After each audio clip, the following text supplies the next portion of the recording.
I don't see that much of focus or the awareness about the most important kind of health, which is mental health.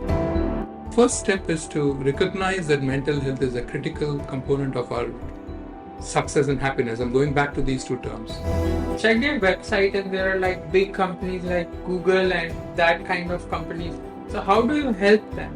Breathwork, meditation, mindfulness, just this ability to become quiet and still, to pause in the middle of an active life is very critical.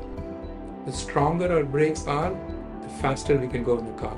Few years ago, I just used to think that self-care or for the mind thing, you just have some hobby and that should be sufficient. But if that would have been true, we would not have been seeing like massive burnouts, massive heart attacks, and especially like a lot of suicides.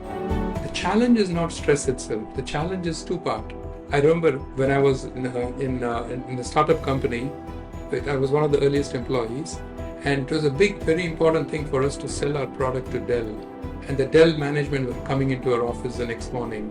How do you define mental health? And then what is like a good mental health versus bad mental health? Mental health and mental well-being, in my mind, it's not about just being well enough to get through the day. We are too hard on ourselves sometimes. We think discipline means if I have to do it every day, if I can't do it, then I might as well not do it.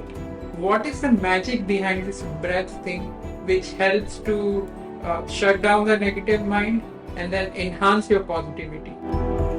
This is the time of experiencing that power now.